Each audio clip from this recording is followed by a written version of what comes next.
This is Jackie Clement. In this episode, we chat with Now of Work's Rocky Ozaki, the go-to guy for what your organization needs to be doing right now to build back better than before it was before the pandemic hit. Ozaki's holistic approach to work emphasizes not only skills and technology, but culture and humanity as keys to success in the new normal. FMC Fast Chat takes you inside the news so you can be in the know in 30 minutes.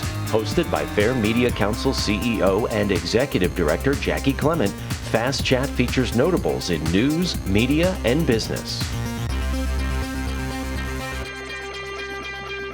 Our guest today is Rocky Ozaki, CEO and founder of Now of Work, and basically the go-to guy for future-proofing your organization. So we want to talk to Rocky today really about the way the pandemic has changed work as we know it and what we can expect from the future and really what we should be doing now. And I'm going to guess he's going to tell me that what we should be doing now is probably what we should have been doing about 5 years ago.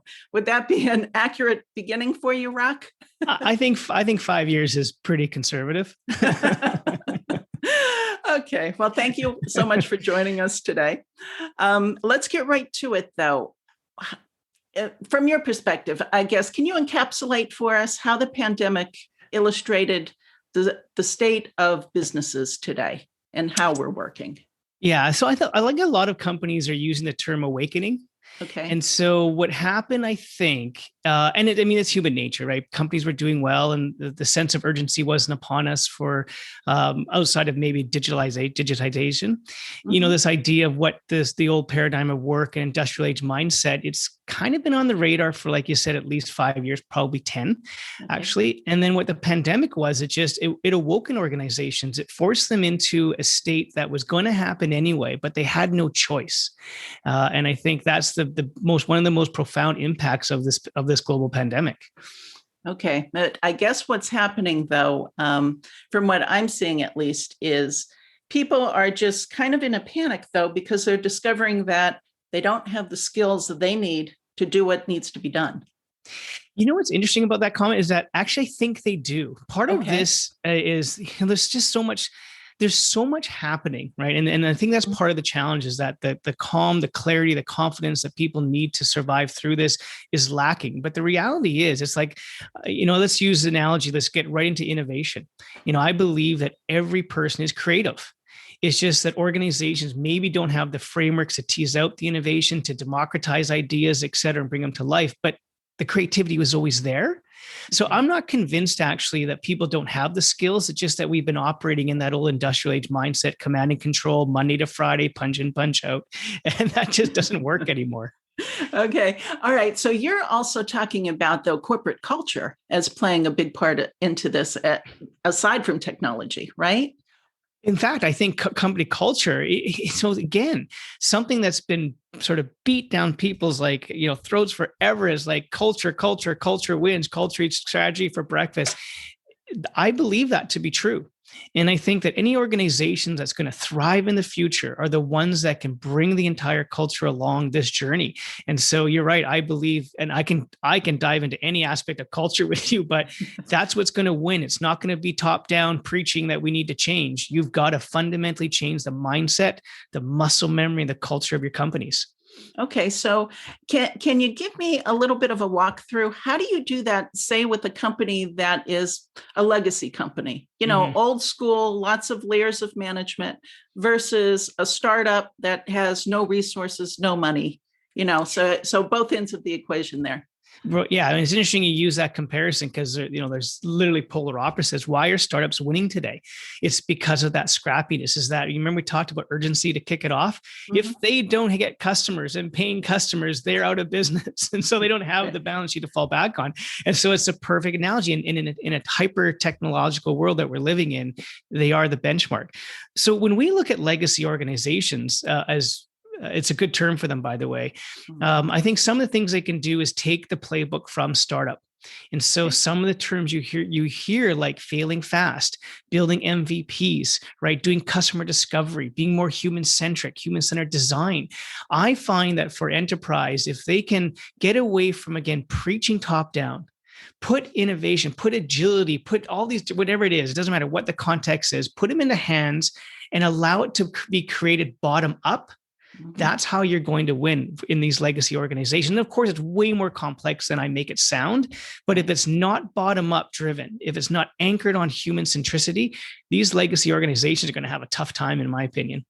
Now, can you give me an example or two of companies that are doing it right that you would say, look to these guys as a model, perhaps? Oh, you bet. Like, so one of the ones I'm really fascinated with, because the financial institution, like all these banks, they're going to be disrupted probably, and they know this, right? Like there's this thing called open banking, particularly playing out in Europe and Australia. And it's really like debundling services, allowing APIs. So it's essentially any product can come in and use the data of their customers and offer them products and services. So we know if you're in the industry, it's going to be heavily disrupted.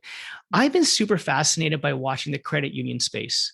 And so they have, right? And so they're not as big as the big banks. They're very community focused. And what we're seeing is like, oh my gosh, like they're really afraid.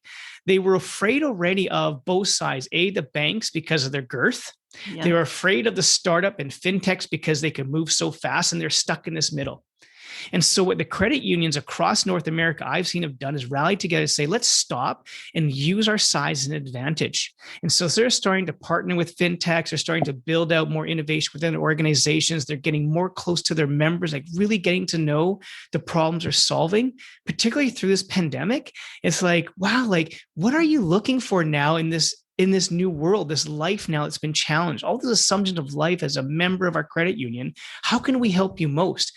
And these credit unions are getting so deep into understanding the problems of their customers and now their employees. I mean, as you know, with the reopening, now we're going back to the workplace and remote and hybrid's probably going to be a thing of the future forever. These credit unions I'm seeing across the country are really doubling down on, again, understanding what problems they're trying to solve for the employees and for their members and building it bottom up. Yeah. And Rock, I sat on a board of directors of a credit union for 10 years or so. And what you described is exactly what was going on there. Not only there, but within the industry, because, you go to the conferences where everyone shares what they're doing. And then you walk away saying, oh, we're in such better shape than everybody else. You want? Can I? Sorry to interrupt. You got me really like, because now I'm going to think about like when you say the word legacy organization. So one of the industries that we've been working quite a bit with lately is the funeral home and cemetery space. Really? Okay, this is interesting. Right, and this goes to the point number one that this change transcends all sectors.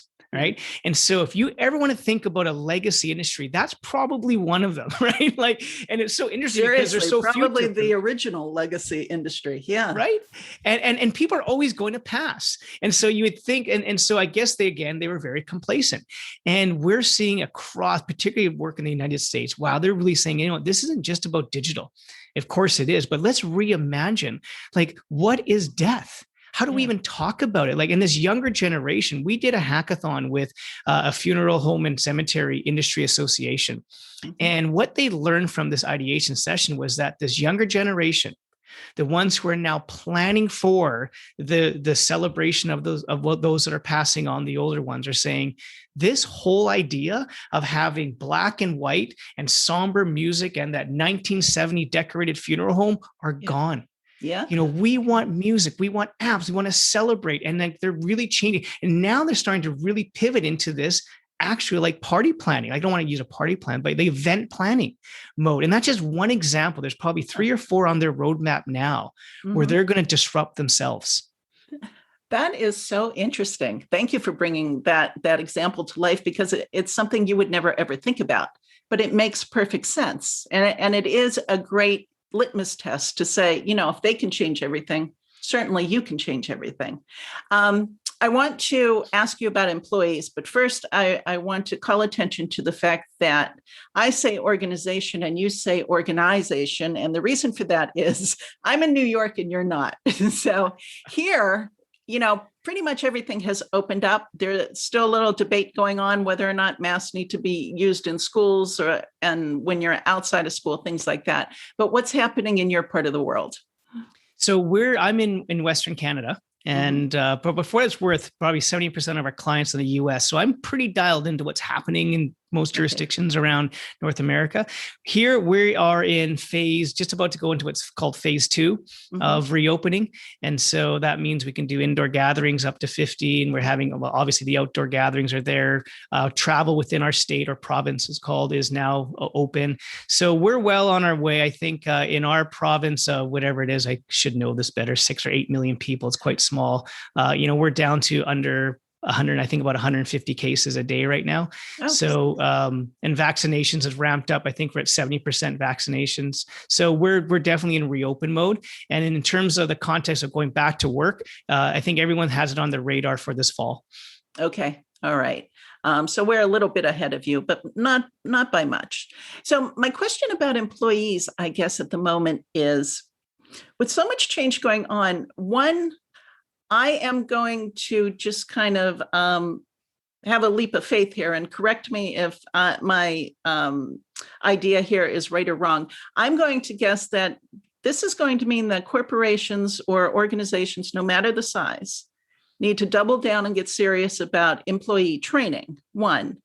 But then I'm also wondering, if I am an employee working at what I will call a proper job, which is not to be confused with what I do today, is it not my responsibility to have the mentality of almost a gig worker and say, I need to keep my skill sets, top of class. That's my responsibility. And if I fall behind technology, then shame on me. I'm limiting myself. So how does that work? So I think you're onto something there. One of the things around this whole growth mindset that's going to win, we use this term a lot. It's called micro just-in-time lifelong learning. And so what that essentially breaks down really quickly is that we generally learn in small increments. 30 minutes is sort of a max, and video still is very powerful. Just in time, meaning it's personalized. Like when I want the training, shouldn't be when my mom or my employer tells me to train. It's sort of when I want. We live in a hyper-personalized world. And lifelong learning, which touches on the point you just made, is that we have to accept the reality that this world is going to continue to evolve quickly, and that we own it upon ourselves to stay up to speed. So I think you're right. From an individual perspective, you need to be lifelong learners. But let's not forget, we spend the most of our time where? At work. And I just read an interesting article about most people find their purpose in life through work, which is bizarre, but that's the old paradigm of life we're trying to change, but that's reality today. What that means though, then, is that you're right also in that the employer has to take a certain onus on developing their people, not just for the viability of the organization in the long term, but for the own purpose and actualization of their people. And so when you talk about reskilling, I don't know what the time frame is, Jackie, but I think every organization needs a plan today. And it's a plan about reskilling current, whatever job you're doing now, you got to continually reskill. You're going to have to upskill, with technology, and you're going to have to start thinking about redeployment as well. So reskill, upskill, and redeploy, because we will lose jobs to technology and automation, but it doesn't mean that, we're going to reduce some jobs or make them redundant, but that doesn't mean you can't redeploy someone and use their value somewhere else. And this is a strategy that every organization have on the roadmap right now. Okay. So if I understand correctly, if I can use a really old school example, when we talk about redeployment, so if way back when we used to have big call centers, right? You used to call the 800 number and get a person, and then email came along. Yep. So we had to reskill people to answer emails. So it wasn't I lost my job because I answered a phone. It was I had to now just learn the technology involved to answering the phone in a different way. Exactly. So let's keep playing on an example. So call centers still exist, right? But we also know that bots are playing a big role now, right? And chatbot, etc. So the call center is going to diminish. So what value does that team member have in a call center? She has talked to customers for years. Yeah. And she understands the pains they have. So redeployment to me is like, oh my gosh, maybe we deploy her to a client success role. Or what about a sales role? Or what about markets? Like, who knows them better than the people that hears their complaints? And so redeployment might be just saying, what skills did you develop and knowledge in our organization today? And how might we deploy that elsewhere? Okay. Now, though, do you see, though, organizations with the ability to do this kind of training in-house, or are they more and more looking toward people like you as well as others that are coming at it with different ideas, different expertise, and different experiences that can also look at the overall company and say, you know what, I see a couple holes in your strategy. Let's plug them in, and see where you can go. So how is that working out? Yeah, I think it's hybrid, just like and why is it? I mean, it's that you should have the muscle memory and the competence within your organization. And what's really interesting about creating a library of resources and knowledge, Jackie, is that when you allow your team members to develop them, it's going to be better content. It's going to get more traction, more relevance, and more engagement. HR teams should not be building L&D programs anymore, right? Like this idea of leveraging your ecosystem and who's your customer. Yeah. The HR and L&D customers are team members. So why aren't you talking with them about the problems to solve and having them to co-design it? So I think you need to have internal capabilities because it's going to play a huge factor in uptake and engagement and all that. But what's the danger of only doing it inside?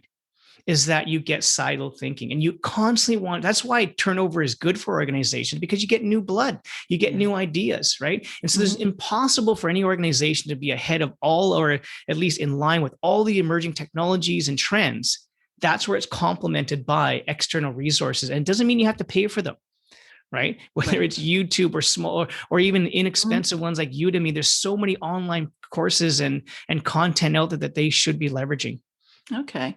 So for students, it's college graduation time, basically. So if I'm just graduating, what are the basic skill sets I should have when I'm entering the workforce today? What would prepare me for where we're going? Oh my God. Do you know that you're the third person to ask that question during last week? Just this morning or what? And I'm thinking why don't I have a better answer for this when everyone is asking this question? Clearly I'm missing some trend here or topic. I kind of defaulted to, it's overused maybe, but resilience is going to be really important. I think that generations have been nurtured and raised differently. And I'm not saying good or bad, because every generation blames the one before, right? And so resilience, I think, is going to be really important, and being able to bounce back, and creativity. I think that that's something that's underscored today, is that people that come into this workforce with a growth mindset, who are uber open-minded, who want to unleash the creativity in themselves. I think those are some capabilities that are undervalued today, but won't be in the future. Okay.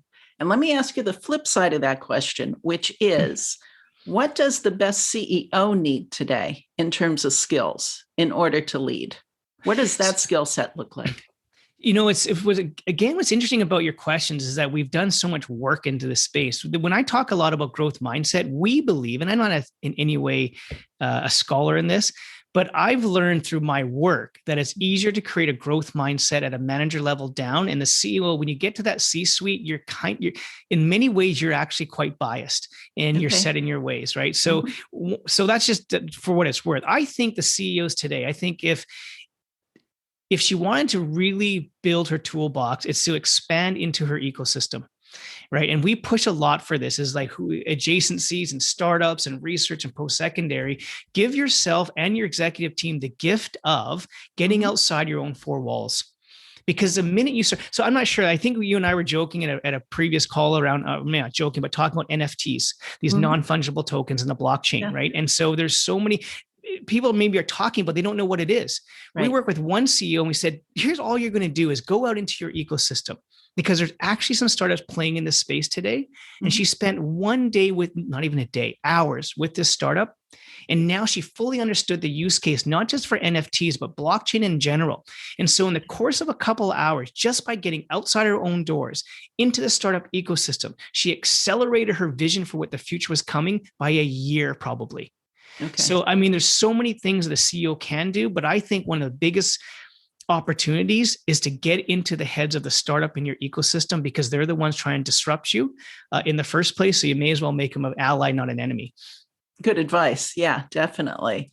So how much of what is happening right now would you say is almost on fast track mode? We hear a lot about disruption. And we know in particular, artificial intelligence and that kind of technology has really just, developed quickly over the course of the pandemic, I guess, because we had no social lives. Everyone just sat there and developed things, right? Yeah. So how much is that impacting what we're talking about doing right now versus what we should be doing tomorrow? I think that it's okay. So what's accelerating this two things? Well, there's many things, but the two ones that I watch the most. Number one is the paradigm of work being dead. So this whole hybrid work is just one small component of the modern workplace that was already co-designed a decade ago in technology companies. Okay. And so they had the playbook. They tested and failed with things like 4-day work weeks and unlimited vacations and hybrid work. They've been doing this for a decade. That for sure is being accelerated in almost every industry, at least the ones that have office type employees. And the other one, as you touched on, is emerging technologies. So you're right, AI is big and because everyone's data centric. Automation is big because we got fearful of supply chain, et cetera, when people get sick. And then you start to think about, okay, so if retail and brick and mortar was on its way out, how are people going to shop? It's not just an online experience. You're going to see virtual reality and augmented reality infiltrate retail like never before. And again, it was fueled because of this pandemic. Things like maybe quantum computing is a little bit far away, but 3D printing is not. And so when you look at any of the emerging technologies, Jackie, I think they've been accelerated. I don't know what the number is, 5x, 10x, because number one, investors are doubling down on what the future holds. Number two is organizations trying to future-proof themselves from the next black swan event. And if we don't change the way we approach work, if we're not embracing technology, then you're probably going to be in trouble when it happens next. Yeah. Okay. Tell me a little bit about the most hard to understand generation of workers, if you're anything except that generation, which would be millennials, because for a long time, organizations tried to appeal particularly to millennials with what you just brought up, which was the unlimited time off because we need people in their age group to do that kind of work, or, the perks of having the pool tables and the foosball at work and the, unlimited game time, stuff like that. We don't hear about that so much anymore. So what is happening with that sector of the work environment? You mean the startup scale up tech space? Yeah. I don't think a lot of that hasn't gone away. They're just table stakes now. And maybe it sounded gimmicky, but I mean, really quickly, there are a lot of stories and folklore out of Silicon Valley, like the ping pong table, for example. I can't claim this to be true because I wasn't there at the time, but the thinking is that when you were a scrappy startup, and you're working in silos and you wanted to get to know your team, you're playing ping pong, well, you had a shared interest. And you got to know each other over the ping pong table. And as you got to know each other personally, then what did the conversation move to? Work, which started to foster cross-functional collaboration and empathy for different people and solving problems. So I think a lot of the world, when they started to see beer taps and ping pong tables, thought they were gimmicky, but every one of them has a story behind them. And so now just that the story was lost somewhere in translation. And there was a time when corporations were poo-pooing everything that millennials did and startups did. And now they're realizing they're actually probably right. And so a lot of those things you discuss are just table stakes now. What we're seeing happen more and more, number one, is that this idea of generations is dead.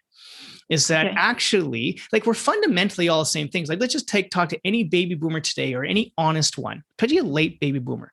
Okay. You're trying to tell me that if you could have worked from home and walked your daughter to school or worked in flow at home if you could and didn't have a commute of many hours, you wouldn't do that? You're trying to tell me that if you wanted, back then, you had a creative idea that you wanted to float up to the executives, you wouldn't have wanted that opportunity? You're trying to tell me, and I'll stop with this one, because I could go on for years with keep this, going. right? That wellness, you didn't want your employer to care about your wellness. And I'm not talking your physical wellness and your safety at work, but even through a pandemic, the financial, your relationships, and broadly wellness. Well, I think the answer is we all probably did. And so what we're seeing, and there's numerous trends, Jackie, out there, but for whatever reason, it's probably pandemic focused, is well-being or wellness is rising very quickly to the top of how to engage and retain top talent. Okay. And I think one of the things you brought up too, though, if you compare, say, the older generation baby boomers with, millennials, Gen Z, wherever we are on the younger end of the scale now is, with the baby boomers, when you went to work, you went to work, and that's what it was. Now it seems much more like, no, this is our life we're talking about. Yeah. And that's tricky, right? Because work-life integration is hard, and it's incumbent upon organizations to make sure that they draw a line. No emails on weekends. Like, actually, that should be a thing, right? And an agile work environment, and one in which it's about what you get done, not where or when you get done, and it's not about overworking. So all those matter for sure. You're right. Work-life integration. You can't separate the two.